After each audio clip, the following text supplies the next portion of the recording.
Hubo un momento en el que Star Wars no era una franquicia en expansión constante. No había series cada año, no había nuevas trilogías anunciadas, no había una conversación permanente alrededor de la saga. Después de 1983, tras el retorno del Jedi, la historia parecía haber terminado. Para muchos fans, ese final era definitivo. El Imperio había caído, Darth Vader había sido redimido, y Luke Skywalker completado su viaje. Durante casi una década la galaxia muy lejana quedó en silencio. Sí, seguía habiendo productos, merchandising, novelas aisladas, pero no había una continuación clara de la historia principal. No había una sensación de futuro. Y entonces, en 1991, algo cambió. No fue una película, no fue una serie, fue el comienzo de una trilogía literaria. La trilogía de Thrawn, formada por Heredero del Imperio, El resurgir de la Fuerza Oscura y La Última Orden. Una historia que no solo continuó Star Wars, sino que demostró que todavía podía crecer.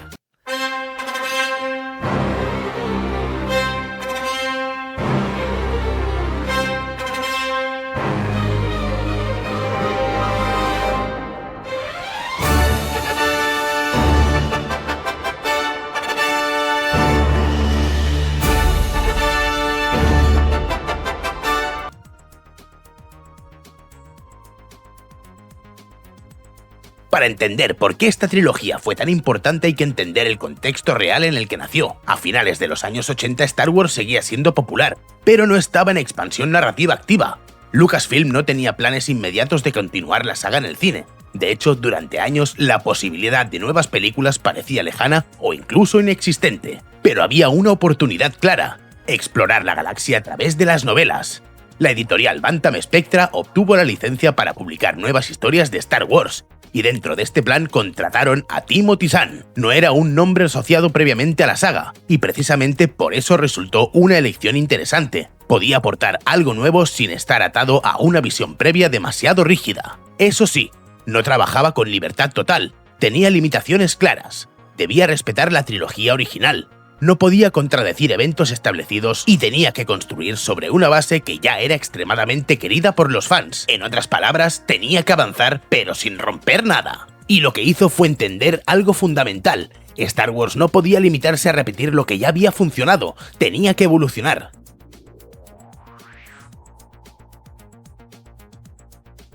El primer libro, Heredero del Imperio, publicado en 1991, establece las bases de esa evolución. La historia se sitúa 5 años después de la batalla de Endor. La Nueva República existe, pero no es una potencia consolidada. Está en proceso de construcción, intentando transformar una victoria militar en un sistema político estable. Y aquí aparece una de las decisiones más inteligentes de la trilogía: no idealizar la victoria rebelde. Derrotar al Imperio no significa que la galaxia esté en paz. Siguen existiendo remanentes imperiales, conflictos locales, tensiones políticas. Hay incertidumbre, hay fragilidad. Ese enfoque hace que el universo se sienta mucho más real.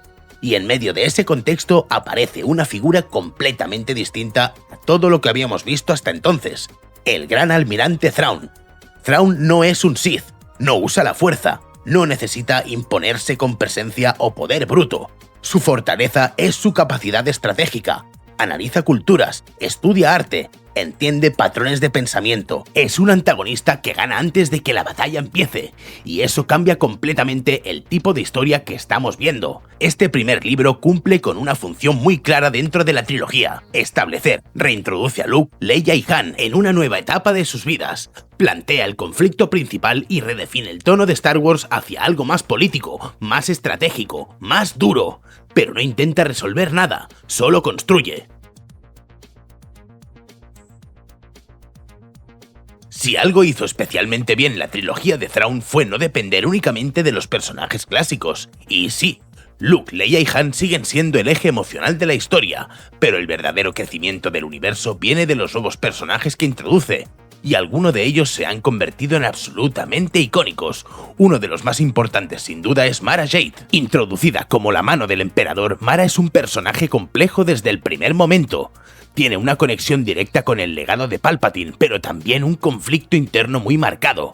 No es simplemente aliada o enemiga, es un personaje en transición, y con el tiempo se convertiría en una de las figuras más queridas del antiguo universo expandido. Otro personaje clave es Talon Karrde, un contrabandista pero no al estilo clásico de Han Solo.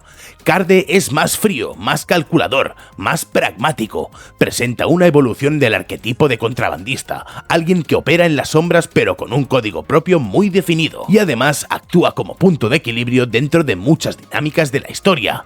También tenemos a Jorgus Cebayot, un personaje profundamente inquietante, un Jedi pero no en el sentido tradicional. Cebayot representa una visión distorsionada del poder, una especie de reflejo oscuro de lo que podría ser un usuario de la fuerza sin equilibrio.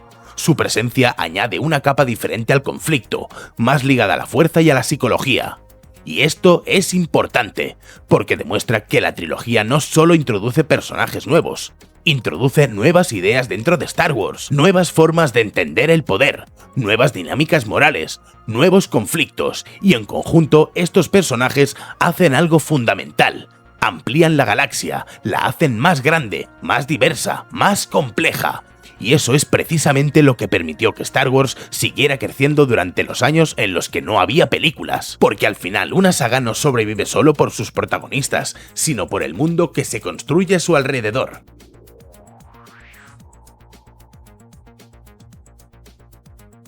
El segundo libro, El resurgir de la Fuerza Oscura, publicado en 1992, toma esa base y la expande de forma significativa. Aquí es donde la trilogía demuestra su ambición real. La historia crece en escala, las tensiones aumentan, los bandos se posicionan con más claridad, y sobre todo las decisiones empiezan a tener consecuencias más profundas. Thrawn ya no es una amenaza en construcción. Es una figura activa que ejecuta estrategias, anticipa movimientos y pone en jaque a la Nueva República. Su presencia se vuelve más dominante, más peligrosa.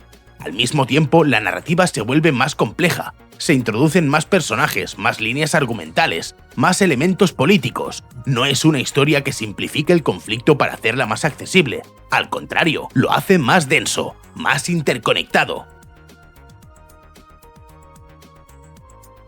Y en este punto la historia alcanza algo clave, un punto de no retorno, porque después de todo lo que hemos visto en el despertar de la Fuerza Oscura, el conflicto ya no puede resolverse con pequeñas victorias o decisiones aisladas. Las piezas están colocadas, los bandos están definidos, y las consecuencias son inevitables. La Nueva República ya no solo lucha por consolidarse, lucha por sobrevivir. Y Thrawn ya no es una amenaza lejana, es una fuerza activa que está moldeando el conflicto a su favor. Y esto cambia completamente la sensación de la historia, porque deja de ser una cuestión de si habrá enfrentamiento y pasa a ser una cuestión de cuándo y cómo. Todo lo que ocurre a partir de aquí ya no construye, conduce directamente al final. Y entonces llegamos al tercer libro, La Última Orden, publicado en 1993. Aquí es donde la trilogía demuestra algo que hoy en día no siempre es habitual, que fue concebida con un final claro. Y eso es más importante de lo que parece, porque muchas historias, especialmente en franquicias grandes, tienden a alargarse, a dejar tramas abiertas, a priorizar la continuidad sobre el cierre. Pero aquí no, aquí hay una intención clara de concluir, de llevar todo lo que ha construido hasta sus últimas consecuencias. Tras la escalada de Heredero del Imperio y la complejidad creciente del resurgir de la Fuerza Oscura, este tercer libro no introduce conflictos porque sí, los resuelve, los enfrenta y los lleva al límite.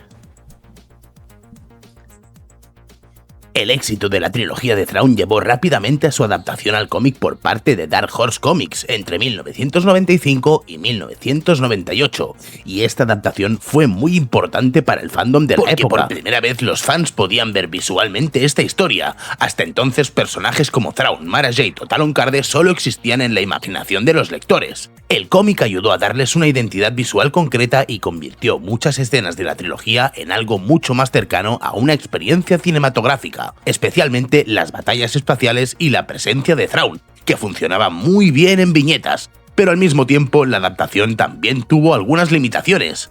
La trilogía de Thrawn tiene mucha estrategia política, tensión psicológica y diálogos muy importantes para entender a los personajes, y parte de esa profundidad se pierde inevitablemente al condensar la historia en formato cómic. Por eso muchos fans ven esta adaptación como un gran complemento visual, pero no como un sustituto de las novelas. También hubo división de opiniones con el estilo artístico. Algunos fans adoraban esa estética noventera de Dark Horse, mientras que otros sentían que ciertos personajes no se parecían a cómo los habían imaginado al leer los libros. Aún así, su importancia dentro del universo expandido es indiscutible, porque ayudó a expandir todavía más la popularidad de la trilogía y reforzó una idea que sigue existiendo hoy, que esta historia tiene potencial para funcionar perfectamente en pantalla.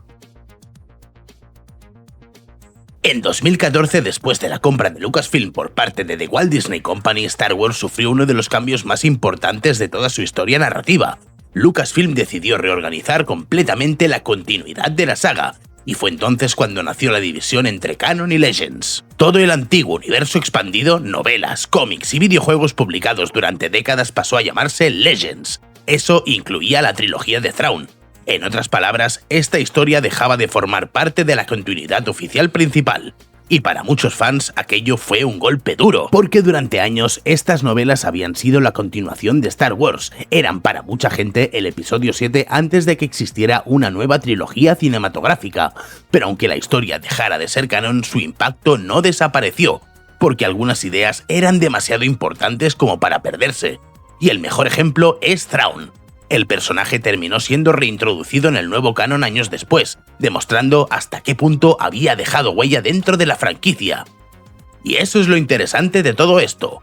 Aunque la trilogía de Thrawn ya no forme parte oficial de la línea principal, su influencia sigue estando presente en el Star Wars moderno, porque hay historias que dejan de ser canon, pero nunca dejan de importar.